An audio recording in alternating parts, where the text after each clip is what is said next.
Вітаю всіх. Welcome everyone, and we start the presentation of the project Ukrainian History Global Initiative, which is happening right now, and I'll introduce our members, participants of the discussion. First of all, we'll have the presentation of the program of the initiative, and then we will be answering your questions. But first of all, of course, we have the professor from the Yale University, Yaroslav Hrytsak, Timothy Snyder from the Yale University, and Borys Gudziak, who is the Archbishop of the Philadelphia Metropolitan of Ukrainian Catholic Church, and the businessman Victor Pinchuk. Besides, all of us are united by the fact that Professor Snyder is head of the Academic Council of the Ukrainian History Global Initiative program, and Professor Hrytsak is co-chair of this Academic Council. Borys Gudziak is member of the board, and Victor Pinchuk is the founder and member of the board of directors. I am Natalia Humenuk. I am a journalist and also a member of the board of directors. And my first question goes to the head of the Academic Council, Professor Timothy Snyder. Last year in December, we announced the start of the project. At the moment, we have 25 academics who are engaged in the project, 115 academicians, many scientists from Ukraine, but there are also people from the USA, the UK, Canada. I can't even enumerate them all. The first question to Timothy is very simple. It's about the final result. We are launching this initiative during the big war, or great war. However, we start from prehistoric period.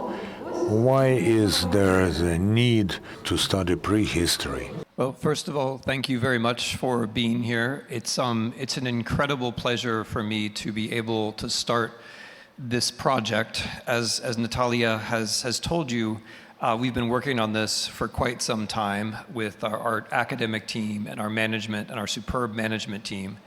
We just had our first full day of meetings, which went superbly well, and were very delightfully encouraging. I will answer your question in a few different ways. Of course, one cannot do anything in Ukraine right now without thinking about the war. And as an American, I always try to remember to thank Ukrainians, and especially members of the Ukrainian Armed Forces, for the fact that I'm able to live my normal American life. But this project, it has to do with the war, but in a very indirect way. And the very indirect way is this. Ukraine is a country. These lands are lands that many people have wanted for a very, very long time. Not just a few months, not just a few years, not just a few decades, not even just a few centuries, but a few thousand years. I'm not sure if all of you had a chance to look at the artifacts on your way in, but these artifacts bear witness not just to the ancient character of Ukrainian history, but they also bear witness to the shift of power from one very important civilization to another. You have a pot from the Tripilia people, thousands of years ago, probably the first people in the history of the world to build what we would consider to be cities. You have a water vessel, which looks to my inexpert eye anyway, to be a kind of Scythian Greek synthesis, 4, 5, 6 centuries before the birth of Christ. All of Greek civilization, the thing we think of as Greek civilization, has to do with the synthesis with Scythia, which means with the Black Sea, with the steppe, with what is now southern Ukraine. You have a Viking sword. If you haven't looked at it, look at it. The Viking sword is evidence of the Scandinavian globalization, the Viking globalization.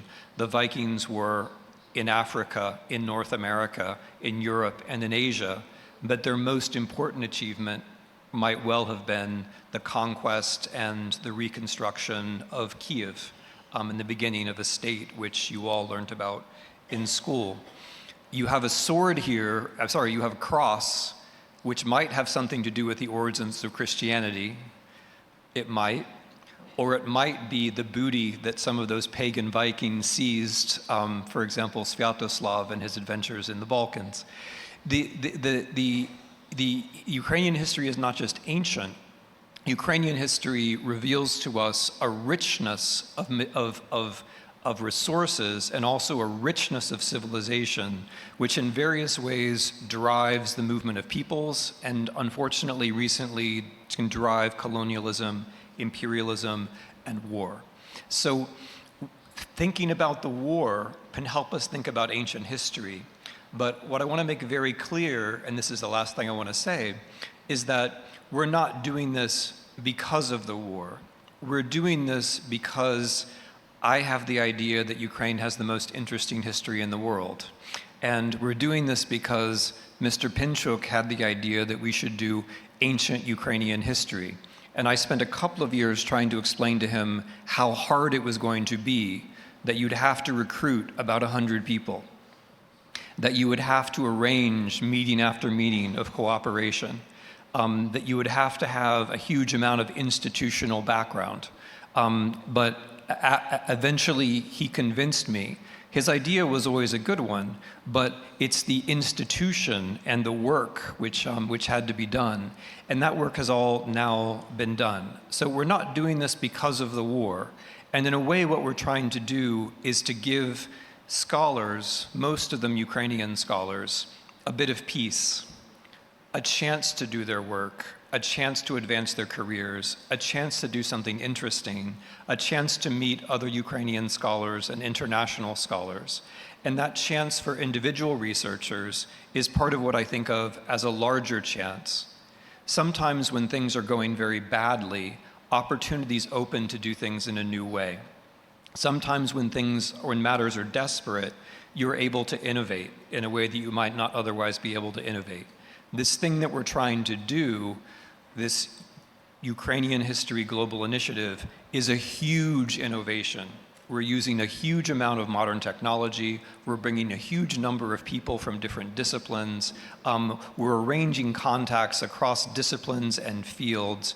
We're doing something which people haven't tried to do for a couple hundred years, which is to do a massive encyclopedic project. But we're also doing it on the basis of not just the latest knowledge, but the latest tools. So I'm delighted that we can be here, and I'm proud of everyone who is taking part of this despite the war. And I think at the end of this, we will have something in which the war will be an important part of a history, but of a much longer and deeper and richer history, which is a kind of gift that I hope in the end we can all give together to Ukrainians. Дякую. Ярославе, я вас зараз... Yaroslav, I again address you as co-chair of Academic Council. You have already written a book, The Global History of Ukraine, and you are the author of this book. But what is global history of Ukraine? How do you explain this? And what's new in this? Can you approach this in a different way? Thank you very much. Natalia, Professor Timothy Snyder said that many scientists will use this project. I will, for one. And after 3 years of work, I have understood at last what I will understand what I have written not wrongly in my history, and I will work on it. There are more and more global histories now because we have global problems and global crises, and we understand that global crisis and global problems cannot be viewed from one standpoint. It requires a broader view. I love to quote Winston Churchill, who said, "The farther we can look into the past, the better we see our future." So the global prospect is not only in finding links between our history and our today, but we also look at those processes from a very, very long prospect. And this prospect gives us a better knowledge of where we are. Just one example to illustrate this very well. When the war started, I started to read very intensively the books on the history of war. The Israeli historian Azar Agat has written a book on the global history of war. It is very professional and surprise, surprise, Ukraine is one of the cases that reappears in this book. We understand now why, but I have never thought before, because Azar Agat says that 6,000 to 7,000 years ago, on the territory of Ukraine, the horse was domesticated for the first time in the history of mankind. And this was the first military revolution in the world history until this horse returned to Kyiv with the Mongols and ruined Kyiv. We understand that the idea to use the horse in war was born here, and the sources of many strategic operations stem from here. And this is really part of the space that starts in Manchuria, goes through Russia, and then it crosses Ukraine and goes through Transcarpathia to Pannonia, Hungary, and Romania. This is a medieval highway where nomads traveled from east to west on those horses. But the territory of Ukraine is a special time because this is steppe washed by the sea. And the grass here is greener, so everybody stops here and they stay here until the next wave of nomads expels them from here. So we understand now that Ukraine is the territory with which the history of wars is very closely connected. But what about the crisis of the 17th century, which reformatted Europe? You have Bogdan Khmelnytsky. This was one of the wars that changed Europe, and Professor Snyder has shown this very well. This is not our choice, but this is what we have in history, and we have to look at this in a historic way. Our problem with history is a political history, and if this is so, we have to leave the zone of steppe, and the steppe zone is the zone where predatory empires appear. Of course, we cannot move to, let's say, Southern America, but we have to take a step towards this. I understand that there's also another zone which recently appeared, European Union, which is the first in the world zone where you cannot even imagine war between neighbors. And this is the solution to our eternal problem, which is war. The wars are happening repeatedly, And the presence of wars in Ukrainian history represents one of the problems that we do not see when we look at the local history only. This is violence. The global topic is violence, but another main rider of world history is poverty. So there's a group of countries who want to flee from both violence and hunger. And we see these countries, and this is the group of countries that we want to join. Maybe this is a very brief illustration, but this is where we are and where we want to move to. We, of course, do not pretend that we do not hear the siren, and we are staunch, so staunch. We have the protocol, and when the responsible people will tell me what to say, I will say. So far we continue our work despite everything, but not without, we do not neglect our safety. Окей. Добре, дякую, дякую. Thank you. Sometimes you have to stress this.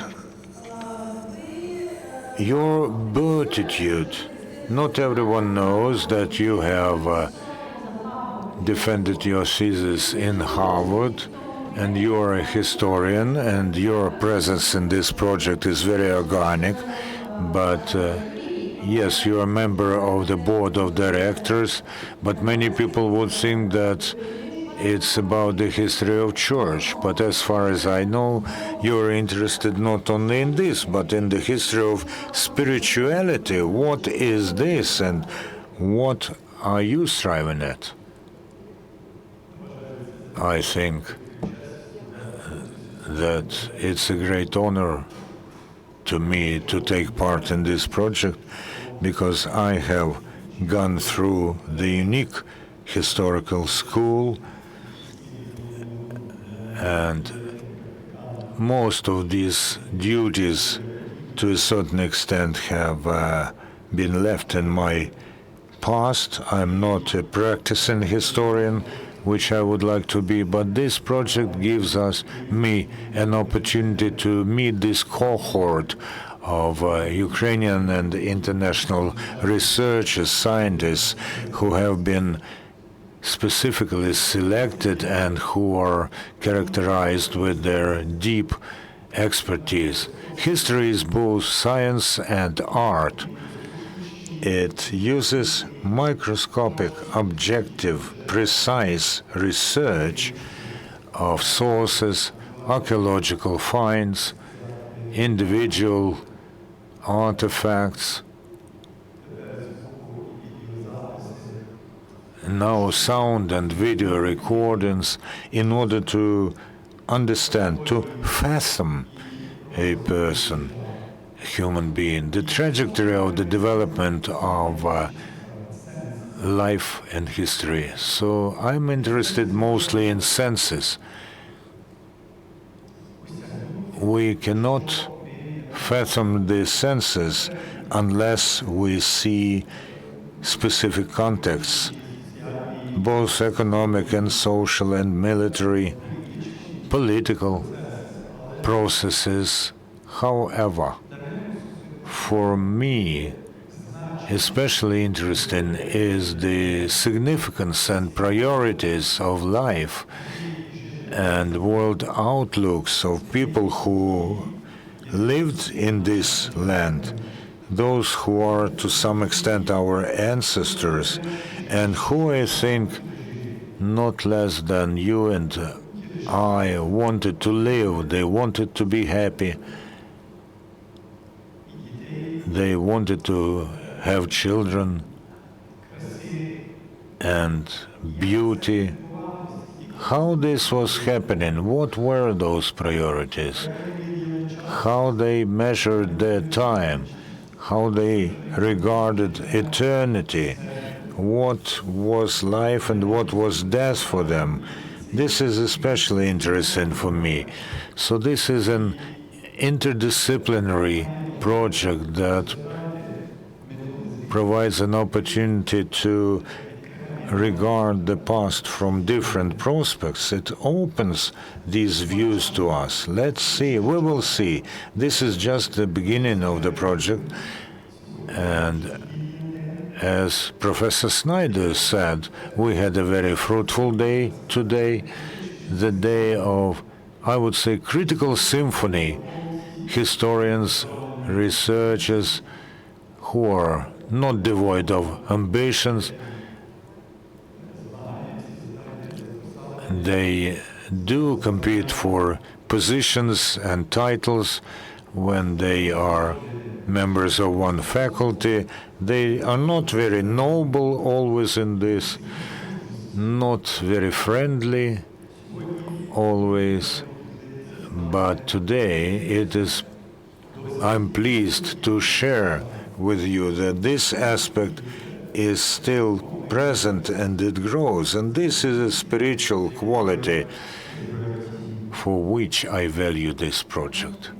Victor, you have initiated this project. You are financing this project. Of course, I want to hear your motives, but again, this is another opportunity to explain how it works. What are these boards, how it works, what is your role, what are the roles of other people in this. My motivation was simple and understandable. I'll explain this. We all, or almost all, representatives of my generation and younger Ukrainians, this is an honor for us to take part in developing and building the new independent young state. But you always think what else can be done.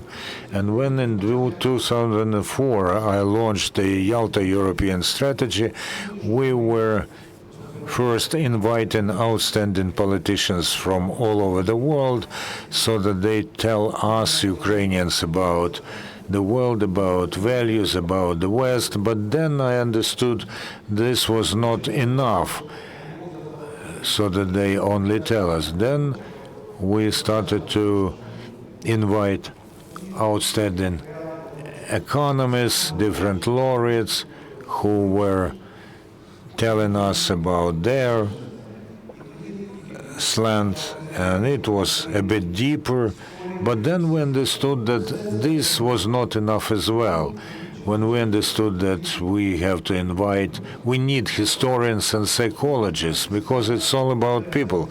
Then we started to invite Timothy Snyder, Neil Ferguson, Yuval Harari.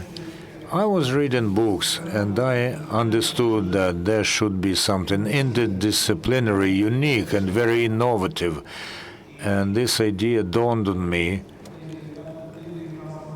It was in 2019. I was pregnant with this idea for a year, but 4 years ago, in October 2020, there was COVID, and we had a very longish Zoom call with Professor Snyder, and he said that this was interesting, but 2 months later he came back to me with the idea that he has thought over.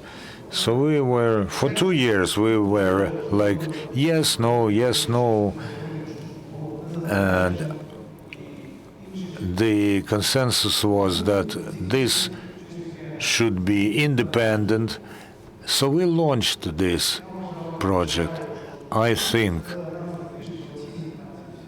that Ukrainians at present are one of the most innovative nations in the world, and this project is very innovative. For the first time in the world, I didn't know this. I had an idea and I shared it, but Professor Snyder said that this was very innovative and everyone else will be envious of us and other countries will follow this path. Universal interdisciplinary approach. You asked me what has been done already. Well, the organization is registered, the charitable foundation. It's incorporated in London according to a UK law, which possesses a very strict regulator, and we made the board of trustees. Natalka there, the Archbishop there, Timothy Snyder, of course. He is the chair of the academic council. He developed the intellectual strategy of this project. I am there, Sergei Zhadan, Yulia Mostova, Anne Applebaum, for Hrytsak, and the head of our board of trustees, Carl Bildt, because we needed some Vikings, and of course the former Swedish PM is the head of our board of trustees, and Professor Snyder invited more than 30 scholars to the academic council from the world over, and there are people from Africa, from Asia. I'll tell you in secret, this is one of the ways that we will tell our history to the global south. We will tell them our history as well, and so on. And almost 100 scholars, so everything is strictly regulated. I, just as everyone, have just one vote in the board of trustees so that no one thinks anything. So I told you something. Thank you very much. We will be ready for questions now, but I still have an additional question to Professor Snyder. For our audience to imagine to learn what's going on.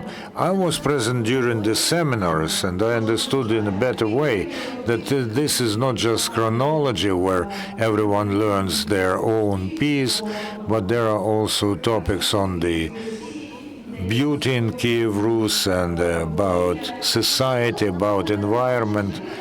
Maybe you will quote some examples, and the audience will better understand how this approach differs from how historians see their textbooks. And the topics help to understand this much better. First of all, history is a lot bigger than memory. Memory is the things we think we know. Memory is the things that the government wants you to know. Memory are the things that your family wants you to believe. But who you are, where you come from, is a much bigger question than the stories that you've been told and the stories that you believe. So what we're doing in a way is very old-fashioned. We're searching for the truth. We're searching for the truth. And we're doing it from the very beginning. We're doing it from the formation of this land, the physical, geological formation of this land. We're doing it from the emergence of human beings on this land, from the beginning, 40,000 years ago, all the way to the present. And we're doing it as a group of people, each of whom is taking a different piece of the puzzle. But it's a very special kind of puzzle because you don't know what your own piece looks like until you show it to other people. You think you know your own subject, but you don't really know your own subject until you talk about it with other people.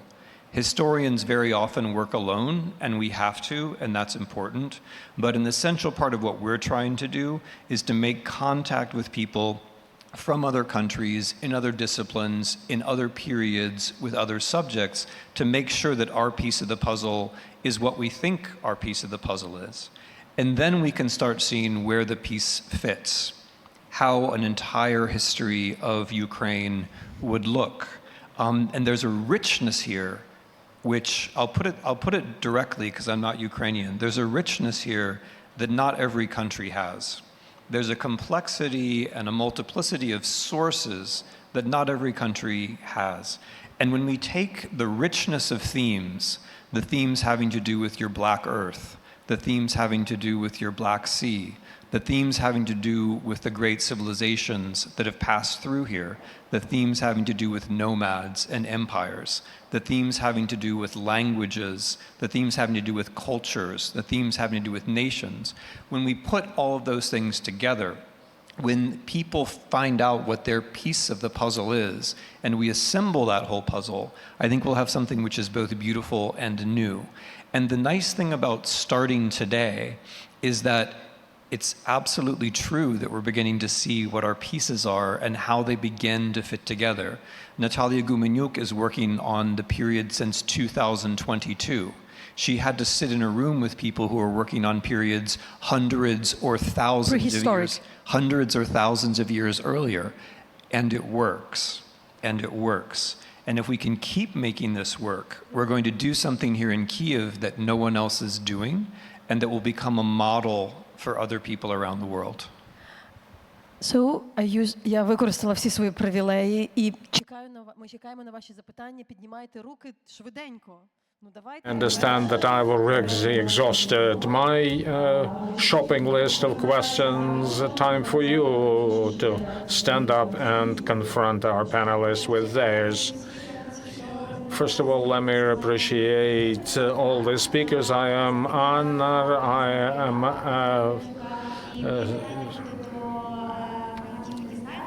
a student of Mr. Pinchuk's scholarship. Can I ask my questions in Ukrainian? Yeah, Ukrainian, but please go slow. Professor Snyder, what do you think? What this initiative, what kind of influence it'll have internationally?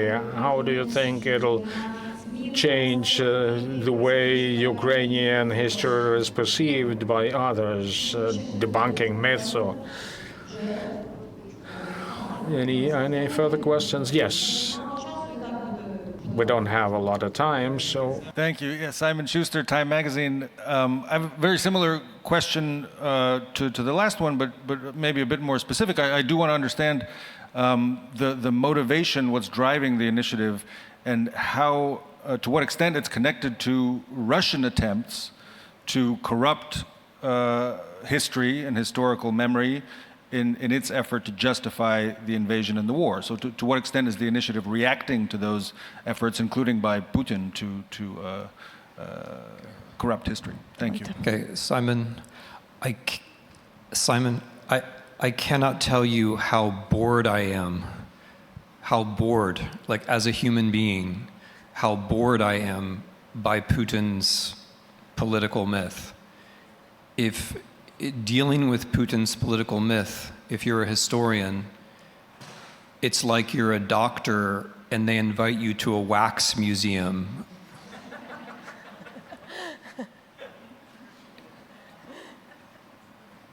It's just a horrible feeling. There is nothing that Putin's historical myth motivates me to do, honestly. Occasionally, I feel like I have to make some corrections out of a sense of pure obligation. But I would never take 3 years of my life and do something because of something that Putin said. If you're a historian, you're constantly being backed into a corner at cocktail parties by people who want to tell you about their own fascination with history. That's what Putin does, except with an army and nuclear weapons. This is not about that at all. It's not about that at all. It's about It's about trying to do something positive. It's not about confronting one myth with another myth. It's not even about confronting the myth particularly. I think the way to think about history, and we've lost this, like this is a project which isn't just for Ukraine. This is a project, as I see it, for the modern humanities. I think the humanities have really suffered in the last 30 years. And this is an old-fashioned attempt to do the humanities together using a lot of modern techniques. But and as such, it's an attempt to revive the humanities. We're trying to say that we can actually answer hard questions. Hard questions are things like, when did humans cross into Europe? Who domesticated the horse? Where did Indo-European languages come from? When did the Ukrainian nation actually arise? What causes wars? We're trying to positively answer hard questions, and we're trying to do something which is interesting. So I mean, one thing I have in common with my Ukrainian colleagues is that I think that Ukrainian history is not only interesting in itself, but it helps to answer larger questions around the world. It makes Greek civilization clearer. It makes Nordic civilization clearer. It makes the world history of empire clearer. It helps us understand the Second World War, and so on and so forth.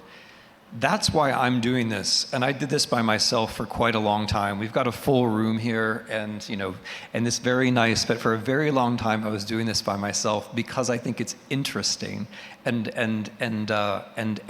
worthwhile. And at the end of it, people will be much better equipped to deal with Russian memory policy, right? But the origins have nothing to do with that. I mean, Victor will give you a simpler answer, which is that we were talking about this years before the war, which is, of course, true. But I wanted to give you a richer answer because I hate the idea that Ukrainians are in a box with this stupid Russian story. I feel sympathy for Ukrainians who are stuck with this idiotic Russian story about Vladimir and baptism and three nations who are really one nation. It's such a stupid story. And the tragic character of it is that Ukrainians have such a rich history, and we have to keep talking about Vladimir and the baptism and the 1,000 years. It's just sad. And I want to put that sadness aside and do something which is beautiful and rich and true. So anyway, sorry, the short answer to your question was no, I think. But I gave you a long answer. Вікторе, ви хотіли дати.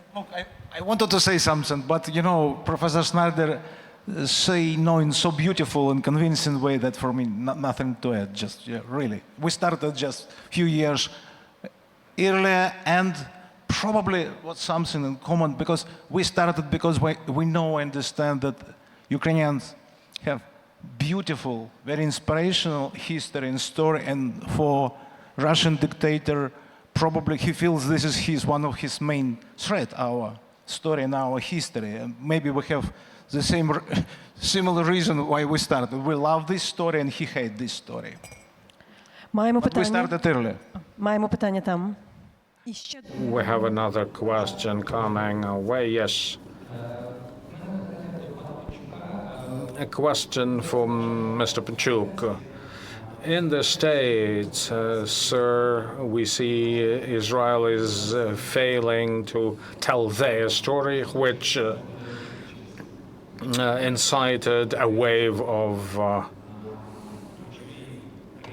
anti-Israeli feelings.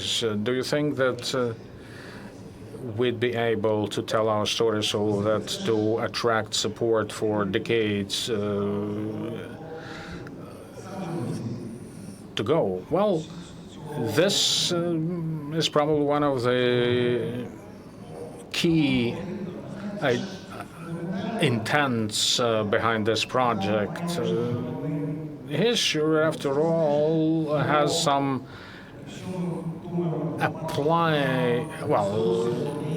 practical applications. Marshall Plan, recovery of Ukraine. Who we are, хто ми є. Без розуміння, яку країну ми хочемо. Without understanding what Ukraine we'd like to build, we can go ahead. And this project will probably supply an important component to this answer, who we are and who. So we'll have to tell that story to the world. This may be one of the most interesting stories of this century, in this beginning of the 21st century. Therefore, on our board and academic council, there's a good many American professors, Harvard, Yale. Americans, I'm sure, will be very compelling storytellers. But two more questions. You are the first. Artem Sharipov, world history student. When I was at Oxford, a friend of mine told me, look, Artem, the last Anglo-Saxon king left behind his spouse and his party, who then settled in Kyiv. Are you going to build your narrative around stories like that? And what kind of media are you likely to be using? Books, textbooks, series of lectures, and importantly, how long do you think it'll take? Yaroslav Yurcheshin, not a student. I'm a, member of the Ukrainian parliament. My question is of a different description. What is in it for us in this initiative? Look, sometimes I think we are still immature with saying that the world will perceive our pains as we do, as we perceive them. So on one hand, we are trying to show that we are a nation with ancient history, that we are part of the global history. And this may actually create a temptation to show that we're better than we really are. But once again, how do you think it'll help us understand who we really are? So don't be enchanted, but on the other hand, may we not be disenchanted. It's like in psychology, you won't be able to understand yourself unless you see yourself with someone else's eyes. I am Yaroslav. Well, anyone, it's up for grabs. Well, the first question was about narratives and format of that, the deliverables. So I thank you for that question because it gives me a great excuse to speak English. But look, one large narrative of Ukraine, one very big narrative of Ukraine is language. This position is disputed, but the one argument about the origins of Indo-European languages is that they emerged here and were spread to India and to Europe, and then of course from Europe around the world. And some of those Indo-European languages were the Germanic languages, right? And I'm now speaking one of those Germanic languages. When the Goths come back to what's now Ukraine, they bring a Germanic language. Several hundred years after that, when the Vikings come to what is now Ukraine, they bring Germanic languages. including stories about the Goths. And now I am coming back to Kyiv, and I'm telling a story about the Vikings telling a story about the Goths. The example of Githa, the example of the English queen who comes to Kyiv as a refugee and then founds Scandinavian dynasties, is one way to put that into a big narrative, is as a narrative about language and Germanic language. However, I hesitate with the word narrative, and here's why. We are 90 researchers, and there's no one story. It's more like connections. So a narrative is like a one-way road that you walk down, and you can see some things to one side. I think of what we're doing is more like a palace. It has rooms. Each scholar is responsible for a room, and the scholar is free to do what she wants there. But each room connects to another room. And sometimes you don't see all the connections, and sometimes you build a door where there wasn't a door before. But the idea is at the end you have this big palace, and in some way it's unpredictable. Like that fact that you cite, which is a very interesting fact, it will probably appear in several different stories. And then those stories will have a connection. That's how I see it. It's like this history, when it's done, it will have several entrances. There will be several ways into the palace, and there will be several ways through the palace. History for me is a little bit more like that. Formats. There was a question. Було питання про формат. There was a question about the media. I think your question answered itself very well. I mean,